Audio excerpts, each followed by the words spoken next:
Hi friends, good morning. Welcome to the mini vlog. ನಾನು ಮಾರ್ನಿಂಗ್ಗೆ ಎದ್ದ ತಕ್ಷಣ ಬೂದ್ಗುಂಬಳಕಾಯಿ ಜ್ಯೂಸ್ ಕುಡಿತೀವಿ. ಸೊ ಅದು ಒಂದೇ ಅಂತ ಅಲ್ಲ, ಯಾವುದಿರುತ್ತೋ ಅದ್ರದ್ದು. ಬಟ್ ಒಂದು ಮಾರ್ನಿಂಗ್ ಜ್ಯೂಸ್ ಕುಡ್ದೆ ಡೇ ಸ್ಟಾರ್ಟ್ ಮಾಡೋದು. ಆ್ಯಂಡ್ ರಘು ಆಫೀಸ್ಗೆ ಹೋಗಬೇಕಾಗಿತ್ತು. ಅವ್ರಿಗೆ ಆಫೀಸ್ಗೆ ಹೋಗ್ಬೇಕಾದ್ರೆ ಏನು ತಿಂದೋಗಲ್ಲ, ಮಧ್ಯಾಹ್ನಕ್ಕೆ ಮಾತ್ರ ಬಾಕ್ಸ್ ತೊಗೊಂಡೋಗ್ತಾರೆ. ನಾನು ಇವತ್ತಿನ ದಿನ ಇಡ್ಲಿ ಮಾಡಿದ್ದೆ ಆ್ಯಂಡ್ ಅವ್ರ ಬಾಕ್ಸ್ ಕೂಡ ಎಲ್ಲ ಪ್ಯಾಕ್ ಆಯಿತು. ಆ್ಯಂಡ್ ಅವ್ರನ್ನೂ ಹೋಗ್ಬಿಟ್ಟು ರೈಲ್ವೆ ಸ್ಟೇಷನ್ವರೆಗೂ ನಾನು ಡ್ರಾಪ್ ಮಾಡಿ ಬರಬೇಕು ಡೈಲಿ.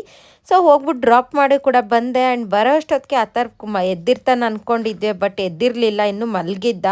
ಆ್ಯಂಡ್ ವ್ಲಾಗ್ ಮಾಡ್ಕೊಂಡು ಹೋಗಿರ್ತೀನಿ ನಾನು ಯಾವಾಗಲೂ. ಆ್ಯಂಡ್ ಅದಾದಮೇಲೆ ವ್ಲಾಗ್ ಮಾಡೋಕ್ಕಾಗೇ ಇಲ್ಲ. ಸೊ ಸಂಜೆನೇ ಸ್ಟಾರ್ಟ್ ಮಾಡಿದ್ದು. ಸಂಜೆ ಫುಲ್ ಮಳೆ ಬರ್ತಿತ್ತು. ಆ್ಯಂಡ್ ಅವ್ನು ಫ್ರೆಂಚ್ ಫ್ರೈಸ್ ಕೇಳ್ದ, ಅದಕ್ಕೆ ಆ ಥರ ಫ್ರೆಂಚ್ ಫ್ರೈಸ್ ಮಾಡಿದೆ. ಆ್ಯಂಡ್ ನಮ್ಮದು ಡಿನ್ನರ್ಗೆ ಅನ್ನ ಮತ್ತು ಸಾಂಬಾರಿತ್ತು. ಸೊ ಅದಕ್ಕೆ ನಾನು ಶೊಂಠಿಗೆ ಎಲ್ಲ ಕರ್ಕೊಂಡಿದ್ದೆ, ಬೆಳ್ಕದ ಮೆಣಸಿನ್ಕಾಯಿ, ಹಪ್ಪಳ ಎಲ್ಲ. ಆ್ಯಂಡ್ ಅವನಿಗೆ ಬಂದ್ಬಿಟ್ಟು ರಾತ್ರಿ ಮಿನಿ ಇಡ್ಲಿ.